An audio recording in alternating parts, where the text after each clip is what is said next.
দেখো তো এই অভয়কাণ্ড নিয়ে যত বেশি তদন্ত এগোচ্ছে সেখানে কিন্তু পুলিশের ভূমিকা নিয়ে একটা বড়সড় প্রশ্ন উঠছে।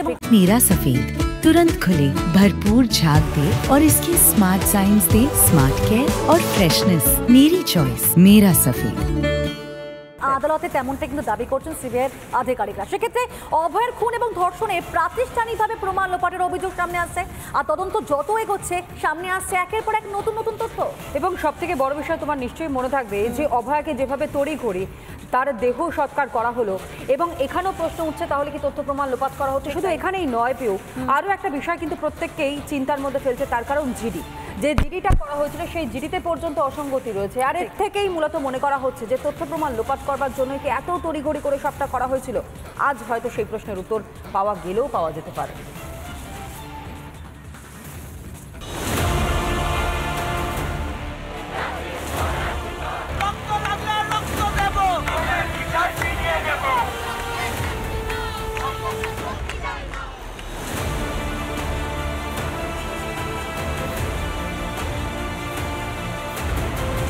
রহস্যে মোড়া অভয়াকাণ্ডে প্রতিদিনই নতুন নতুন তথ্য সামনে আসছে। পরিবারের দাবি না মেনে পুলিশের বিরুদ্ধে তড়িঘড়ি দেহ পোড়ানোর অভিযোগ সামনে আসে। আদালতেও একই দাবি করে কেন্দ্রীয় তদন্তকারী সংস্থা। একই অভিযোগে ফের সরব হলেন অভয়ার পরিবার। আমরা পুলিশকে বারবার বলেছি আমাদের মেয়ের বডি প্রিজার্ভ করতে চাই, আমরা পোড়াতে চাই না, আজকে দাহ করতে চাই না, শোনেনি আমাদের কথা। আপনারা বলেছেন? হ্যাঁ। টালা থানার ওসির বিরুদ্ধে তড়িঘড়ি দেহ সৎকারের অভিযোগ তোলে সিবিআই। কিন্তু কি কারণে এত তৎপরতা? দ্বিতীয় ময়না তদন্ত আটকাতেই কি তড়িঘড়ি দেহ সৎকার? পরিবারের দাবি ছিল দ্বিতীয়বার পোস্টমর্টেম করা, কিন্তু টালা থানার ওসি ইনিশিয়েটিভ নিয়ে তাড়াহুড়ো করে তার মৃতদেহ পুড়িয়ে দিয়েছিলেন। দ্বিতীয়বার পোস্টমর্টেম করতে দেওয়া হয়নি। আমরা পরেও চলে গেছিলাম টালা থানায় বডি প্রিজার্ভ করার জন্য, তখনও পুলিশ আমাদের হেল্প করেনি, তখন আমাদের প্রেশার দিয়েছে বডি যাতে আমরা তাড়াতাড়ি, মানে তখন তো বাড়িতে এসেই গেছে আমরা টালা থানায়। কলকাতা পুলিশের জিডি নিয়েও উঠে এসেছে একাধিক অভিযোগ। আদালতে কেন্দ্রীয় তদন্তকারী সংস্থার দাবি, জিডিতে উল্লেখ করা হয়েছে একাধিক ভুল তথ্য। জিডিতে চেস্ট মেডিসিনের রুমে অচৈতন্য অবস্থায় দেহ উদ্ধার করা হয় বলে উল্লেখ। কেন জিডিতে খুন ও ধর্ষণের কথা উল্লেখ করা নেই? সন্দীপ ঘোষের চাপে কি উল্লেখ করা হয়নি খুন ও ধর্ষণ? জিডি এন্ট্রি নাম্বার 542, সেই জিডিতে লেখা হয়েছিল আনকনশিয়াস স্টেটে মৃতদেহ পড়ে রয়েছে, যখন সবাই বলতে গেলে জেনে গেছিল যে সেই ছাত্রীর মৃত্যু হয়েছে, অভয়ার মৃত্যু হয়েছে। পুলিশের বিরুদ্ধে আদালতে একের পর এক অভিযোগ সিবিআই এর। তাহলে কি অভয়াকাণ্ডে প্রাতিষ্ঠানিকভাবেই হয়েছিল প্রমাণ লোপাট? শুধু কি সন্দীপের কথায় প্রমাণ লোপাটে সহযোগিতা করেছিলেন টালা থানার ওসি, নাকি নেপথ্যে আরো বড় মাথা? রিপাবলিক বাংলা। অভয়াকাণ্ডের তদন্ত ইতিমধ্যে শুরু হয়েছে পিউ, এবং সেই তদন্ত করতে গিয়ে সিবিআইয়ের হাতে দুজনকে গ্রেফতার এখনো পর্যন্ত করা হয়েছে। আমরা জানি একজন সন্দীপ ঘোষ, অন্যদিকে টালা থানার ওসি অভিজিৎ মণ্ডল। ঠিক তাই।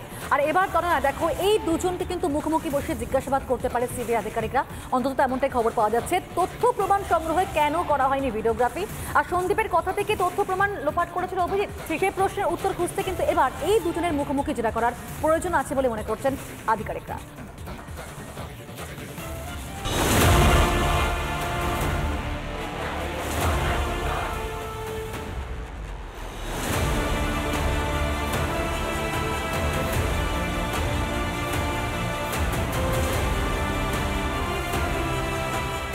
অভয়াকাণ্ডে এবার জাল গোটাচ্ছে কেন্দ্রীয় তদন্তকারী সংস্থা। সোমবার ফের টালা থানার ওসি অভিজিৎ মণ্ডল এবং সন্দীপ ঘোষের স্বাস্থ্য পরীক্ষা করায় সিবিআই। স্বাস্থ্য পরীক্ষার পর সিজিও কমপ্লেক্সে নিয়ে যাওয়া হয়। সেখানে সন্দীপ ও অভিজিৎকে মুখোমুখি বসে জিজ্ঞাসাবাদ করতে চায় সিবিআই। এই দুজনের মুখোমুখি বসিয়ে একটা কনফ্রন্টেশন দরকার, সেটাই এবার করতে চলেছে সিবিআই। সিজিও কমপ্লেক্সে মেডিকেল চেকআপের পরে দুজনকে আনা হয়েছে এবং দুজনকে এবারে মুখোমুখি বসিয়ে জিজ্ঞাসাবাদ শুরু হবে। এদিকে সোমবারে সিজিওতে তলব করা হয় অভিজিৎ মণ্ডলের স্ত্রী ও আইনজীবীকে।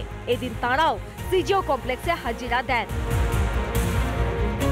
টালা থানার ওসি অভিজিৎ মণ্ডলের বিরুদ্ধে একাধিক অভিযোগ সিবিআই এর, এমনকি তথ্য প্রমাণ লোপাট করেছেন অভিজিৎ, এমন দাবি আদালতে করেছে সিবিআই।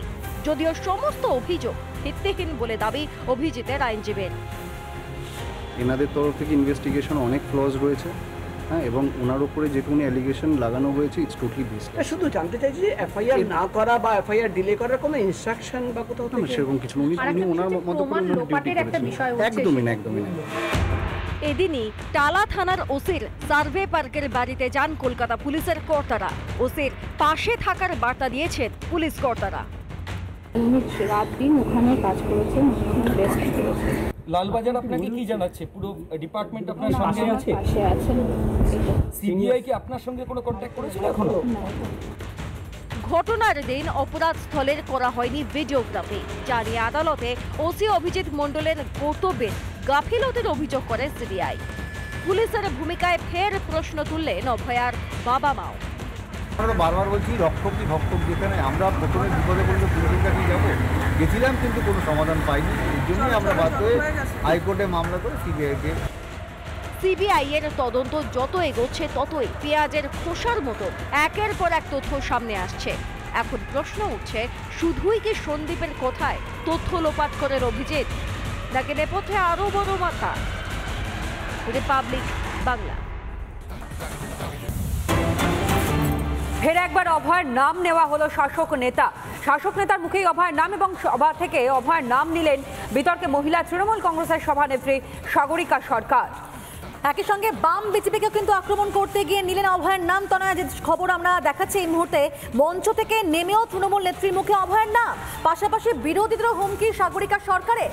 মুখ্যমন্ত্রী নামে পর্যন্ত কুৎসা রটালে ঝাঁটাপেটার নিদান দিলেন তিনি। একদমই তাই। এই নিয়ে বক্তব্য আপনাদের সামনে প্রথমে রাখি। যেই তৃণমূল কংগ্রেসের নেতার বক্তব্যকে কেন্দ্র করে এত বিতর্ক, সেই সাগরিকা সরকার তিনি কি বলছেন তৃণমূল জেলা সভানেত্রী, শুনুন।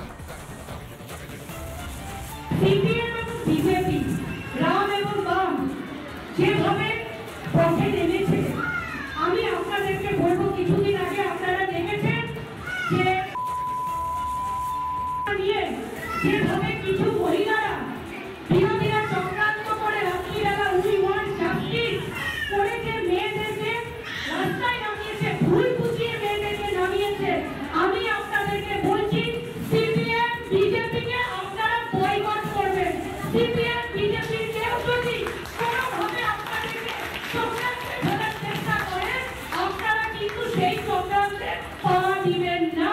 যারা কুৎসা রটাবে, যারা অপপ্রচার করবে, আমার মহিলাদেরকে আমি বলবো, এরপরে কোমরে কাপড় বেঁধে ঝাঁটা হাতে নিয়ে কংগ্রেস সিপিএম বিজেপিকে আপনারা তুলনা করবেন। ঠিক যেমন অসুররা স্বর্গরাজ্য দখল করার জন্য তাণ্ডব চালিয়েছিল, ঠিক একইভাবে বিজেপি পশ্চিমবাংলাকে দখল করার জন্য একই তাণ্ডব চালাচ্ছে। কেন সুপ্রিম কোর্টের নির্দেশের পরও এই দায়িত্ব কেনতা, কি বলছে রাজনৈতিক মহল, শোনা যাক এক এক করে। তৃণমূলের যারা নেতা নেত্রী আছে তারা তো শিষ্টাচার, শালীনতা, মানে মূল্যবোধ, এগুলো তো এরা বোঝে না। এরা শুধু মানুষকে কিভাবে বিভ্রান্ত করতে হয় সেটাই বোঝে। তো আমরা তো বেশি কিছু বলবো না। পশ্চিমবাংলার জনগণ জেগে উঠেছে, এবার জুতো পেটা করছে। কিছুদিন পর কি করবে এরাই নিজেরাই বুঝতে পারবে যে কদিন পর মানুষ কোথায় এদের ছুঁয়ে ফেলবে। অবাক লাগছে যে তৃণমূল মানে হচ্ছে দোকান কাটা নির্লজ্জ একটা দল, যে দলের কোনো নিয়ম শৃঙ্খলার নীতি আদর্শ কিছু নেই। সেই দলের যদি গোড়া যদি খারাপ হয় তাহলে ফল নিশ্চয়ই খারাপ হবে। আগামী দিনে আপনারা দেখবেন যে পশ্চিমবঙ্গের মানুষ ওদেরকে দুহাত ভরে ঝাঁটা দিয়ে তাড়িয়ে বিদায় করবে, এবং পশ্চিমবঙ্গের মানুষ, সাধারণ মানুষ, খেটে খাওয়া মেহনতি মানুষ উৎসবে মাতবে, এটা আমাদের আশা। থানা ওসি গেছে, এরপরে কালীঘাটের পিসি যাবে, এইসব দেখে তৃণমূলের নেতারা ভ্যাট বকা শুরু করেছে। ক্ষমতা থাকলে আন্দোলন প্রতিবাদ থামিয়ে দেখা, আমরা কিছু বলবো না, মানুষের জবাব বুঝিয়ে দিবে। আরে